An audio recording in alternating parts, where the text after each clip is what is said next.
Today we are going to begin with a new topic which is very essential and important for class 9th and 10th, even for 11th and 12th, and as well as for the students, those who are preparing for one-day exams or closed test. So here this is preposition. In Hindi we call it samuchya bodhak. In Hindi we call it samuchya bodhak. What is preposition? First of all you have to know that what is preposition. Preposition क्या है, ठीक है, इसकी परिभाषा क्या है, इसको हम कैसे समझ सकते हैं, तो इसको आप समझिए। सबसे पहले है a preposition is a word, ये एक शब्द है, this is the parts of speech. So here a preposition is a word. सबसे पहले जो आपको समझना है, the first you have to understand what is preposition. Preposition is a word and we study about word in parts of speech. So preposition is a member of parts of speech. There are different parts of speech, you know well that noun is there, pronoun is there, adjective verb is there, and adverb is there. After that preposition is there. A preposition is a word which is placed before a noun or a pronoun. Second thing which you have to make very clear, first thing what is that is preposition is a word. आपको सबसे पहले क्या जानना है कि preposition क्या है, एक शब्द है, और शब्दों का अध्ययन हम कहाँ करते हैं, पार्ट्स ऑफ स्पीच में। पार्ट्स ऑफ स्पीच जब 8 आपको पूछे जाएंगे तो आप प्रीपोजिशन देखते हैं उसमें।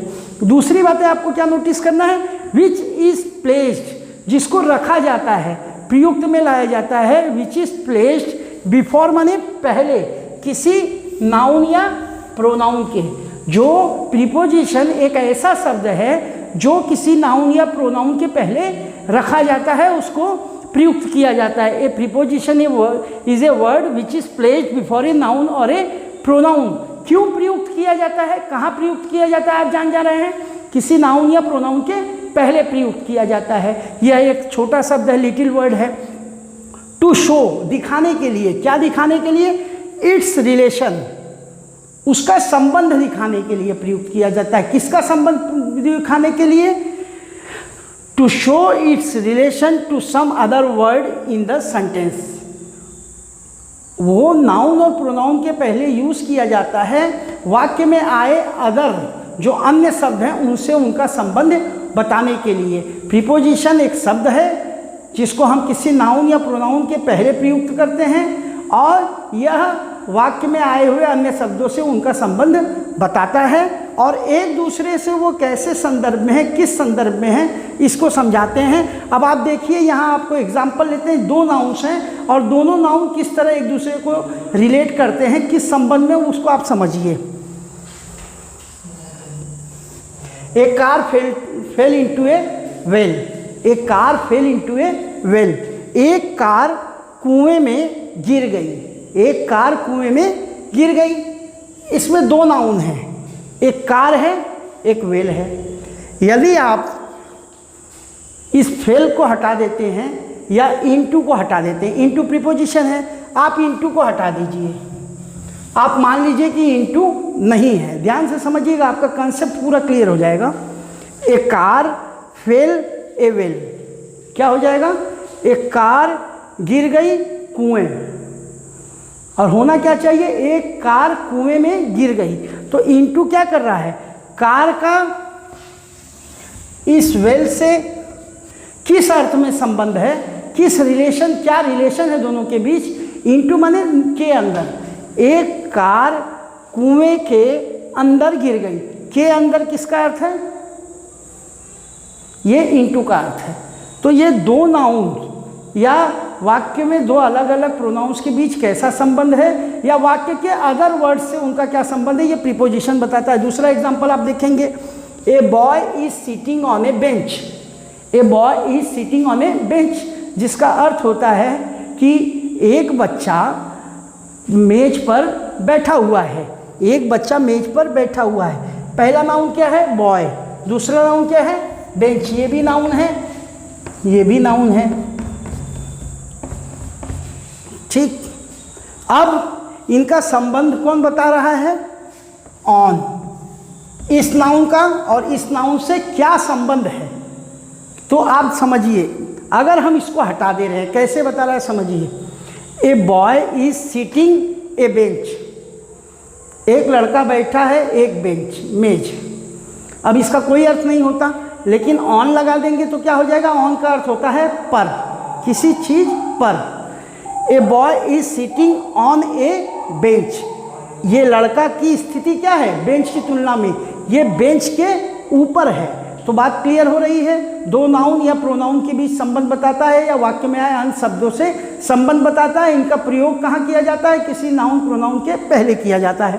थर्ड एग्जांपल आप देखेंगे, शी शार्पेंस, शार्पेंस माने वो करना, she sharpens the pencil with a knife, वो अपने पेंसिल को चाकू से बनाती है। यहाँ क्या है, ये प्रोनाउन है एक, दूसरा क्या है, ये है, ये है, ठीक है।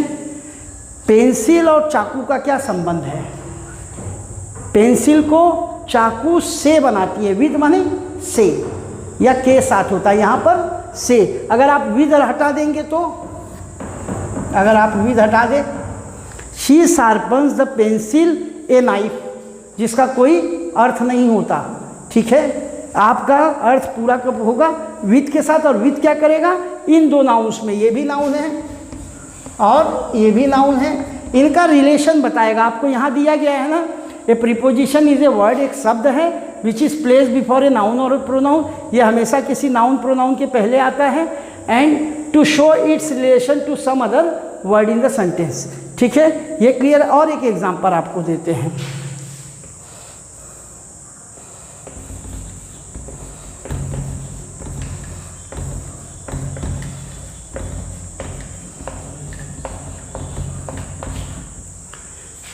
क्या दिया गया है, पुस्तक मेज पर है।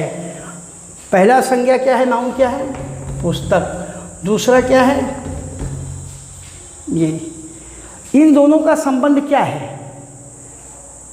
पुस्तक कहाँ है, मेज पर है, तो ये पर क्या कर रहा है, ये प्रीपोजिशन है। अगर आप इसमें से ये पर हटा दीजिए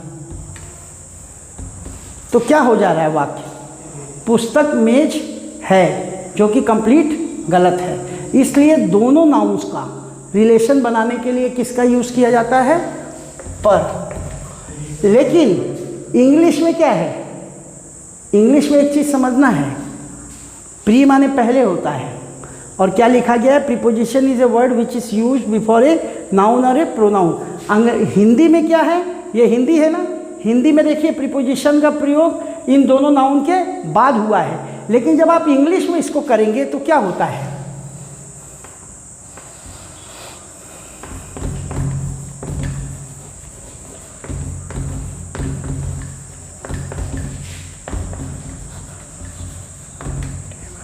यहाँ क्या है, नाउन कहाँ है, प्रीपोजिशन कहाँ है, नाउन के पहले है, ये नाउन है और ये नाउन है, इन दोनों नाउन का संबंध बता रहा है और इसके पहले है।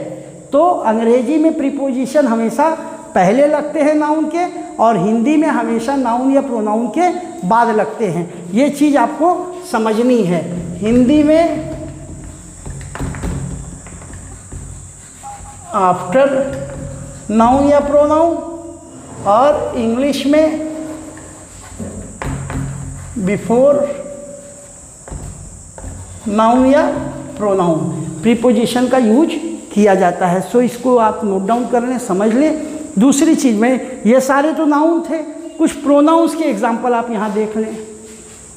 She sit behind, she sat beside me, she sat beside me, वह मेरे बगल में बैठ गई। बिसाइड को यदि आप हटा देती, से सेट मी, वह मुझ पर मुझे बैठी, ये गलत है। बिसाइड क्या कर रहा है, प्रीपोजिशन, ये प्रोनाउन है, ठीक है, और ये भी प्रोनाउन है। सी और मी का क्या संबंध है, अगल बगल का संबंध है। किसने बताया, प्रीपोजिशन ने बताया। दूसरा, आई शैल गो विथ यू, इसमें देख लीजिए यू क्या है, प्रोनाउन है, आई क्या है, प्रोनाउन है। अब आई का यू से कैसा संबंध है, आई शैल गो विथ यू, मुझे आपके साथ जाना होगा, ठीक है, या जाना चाहिए, पड़ेगा। तो यहाँ अगर इसको हटा दे विथ को, आई शैल गो यू, तो कंप्लीट सेंटेंस गलत हो जाएगा। इसलिए प्रीपोजिशन क्या कर रहा है, इसके पहले यूज होके इन दोनों का संबंध बता रहा है, इन दोनों का संबंध बता रहा है। यहाँ किसका बताएगा, स्काई और यस का। यहाँ किसका बताएगा, डॉग और हर का। यहाँ भी देख लीजिए चीज, द स्काई, स्काई नाउन है, इज एबव, एबव माने ऊपर, अस, आसमान हमारे ऊपर है, ठीक है। फिर यहाँ the dog walked behind her, कुत्ता उसके पीछे चला। हर क्या है, प्रोनाउन है, डॉग क्या है, नाउन है, ठीक है। बिहाइंड क्या है, प्रीपोजिशन है। तो परिभाषा के अनुसार आप समझ गए, एकदम स्पष्ट है। Preposition is a word which is used before a noun और ए प्रोनाउन। प्रीपोजिशन एक छोटा ऐसा शब्द है जो किसी संज्ञा या सर्वनाम के पहले, नाउन या प्रोनाउन के पहले लगता है। इंग्लिश में पहले लगता है, हिंदी में मैंने एग्जाम्पल बताया बाद में लगता है। और करता क्या है, कार्य क्या करता है, किस लिए, यह दिखाने के लिए कि एक नाउन का दूसरे नाउन से क्या संबंध है, किस संदर्भ में या अन्य वाक्य में आए हुए अन्य शब्द उनसे किस तरह संबंधित हैं। तो these are the examples, you have to note it down. If you have got any problem, you can ask us, you can send us comment. Now this is a very important topic because many learned persons also feel difficulty in your 9th and 10th. Error and correction are given. The questions are given on the basis of error and correction. There are many mistakes regarding preposition. So if your preposition is good, so you can get a good marks in those questions.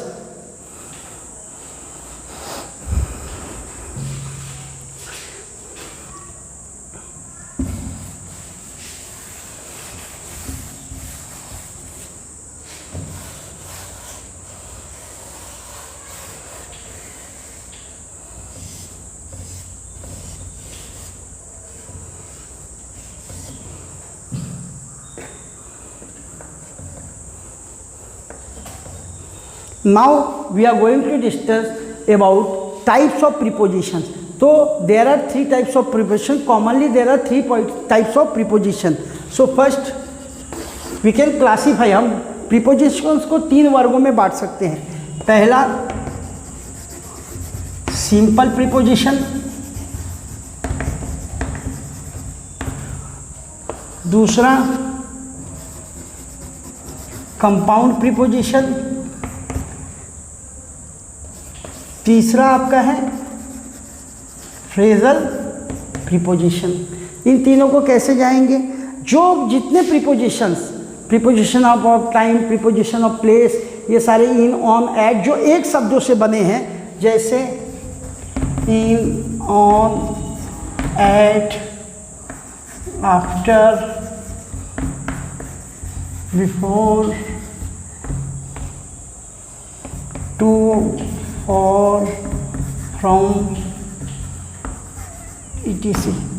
ये सारे क्या हैं, एक शब्दों वाले, single syllable वाले क्या हैं, इन, ऑन, एट, ये सभी सिंपल प्रीपोजिशन है। कंपाउंड क्या है, जो दो से बने गए हैं, ये विद इन, ये विद भी प्रीपोजिशन है, इन भी, लेकिन दोनों को संयोजित कर दिया गया, जोड़ दिया गया, उसी को कहते हैं कंपाउंड। अब इन टू, इन अलग है, टू अलग है, लेकिन एक दूसरे से जोड़ दिया गया है। अप टू, ये क्या है, अप को और ये जोड़ दिया गया है। फिर नियर बाई, यहाँ नियर और बाई को जोड़ दिया गया। ऐसे तमाम प्रीपोजिशन जो हैं सारे क्या होते हैं, कंपाउंड। फ्रेजल क्या होते हैं, फ्रेजल समझने के लिए आप अच्छी तरह समझें, जब किसी भी क्रिया, वर्ब की प्रथम रूप के बाद प्रीपोजिशन का उपयोग तुरंत किया जाता है तो उसको हम बोलते हैं प्रीपोजिशन, फ्रेजल प्रीपोजिशन, जिसका कि एक अर्थ नहीं होता, प्रयोग के अनुसार, वाक्य में परिस्थिति के अनुसार उसके अर्थों को हम समझते हैं। जैसे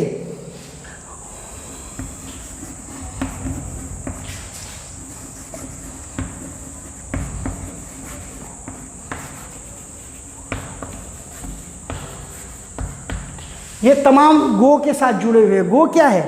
क्रिया की प्रथम रूप है, ये एक वर्ब है। गो क्या है? वर्ब है। और अलग अलग प्रीपोजिशन हमने इसके साथ लिया है।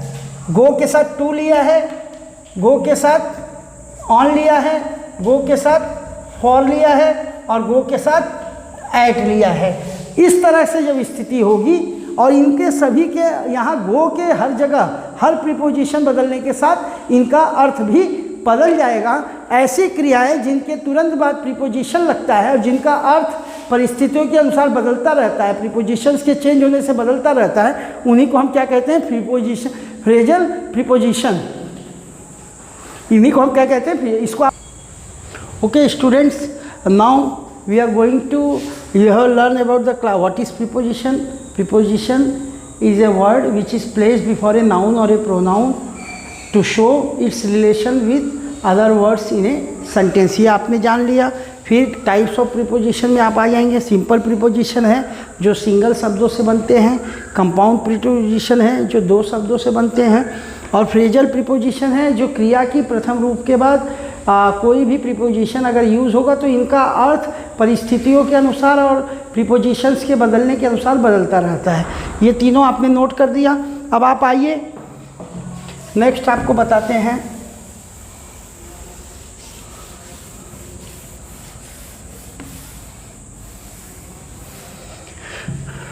Now types of preposition. Preposition के प्रकार कितने हैं? पहला प्रीपोजिशन ऑफ प्लेस, जो स्थान का सूचक है प्रीपोजिशन, वो आपको नोट डाउन करना होगा. पहले आप देख लीजिए, यहाँ पे है beside, behind, among, between, under.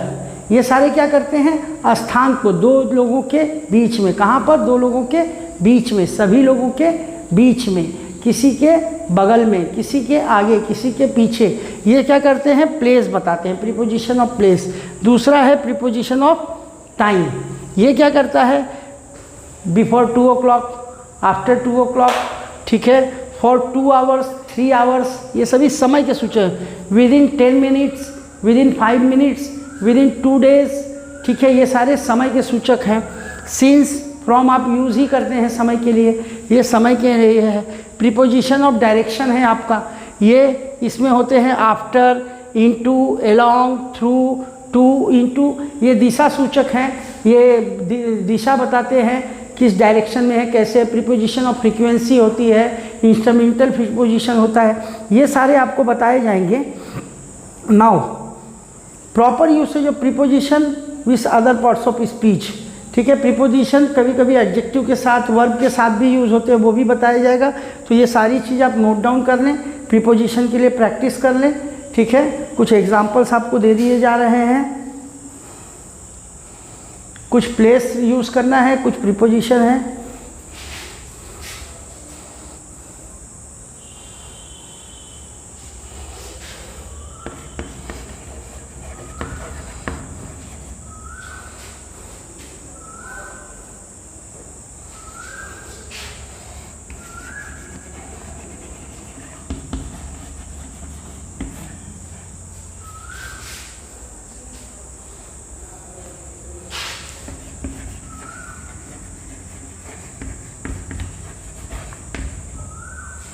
ये आपको बताने के लिए यहाँ प्रीपोजिशन ऑफ ये प्लेस लिखना है. यहाँ प्लेस के लिए ये दिए गए हैं, इनमें से कोई आप लोग लिख देंगे.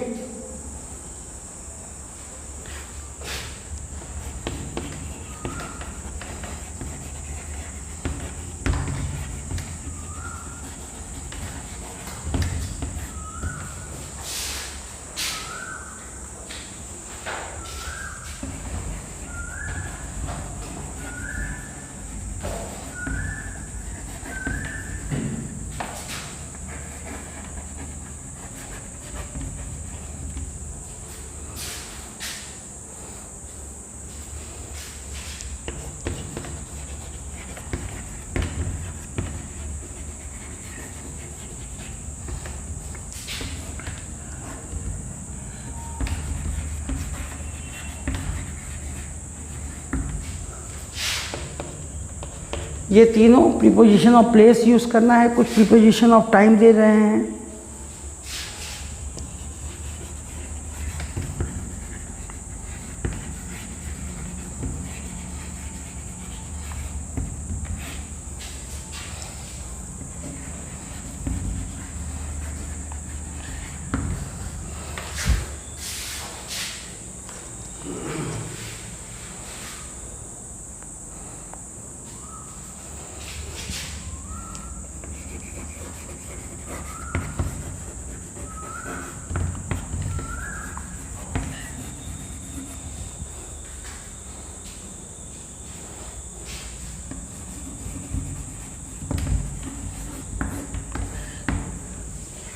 ये प्रीपोजिशन ऑफ टाइम यूज़ करना है आपको।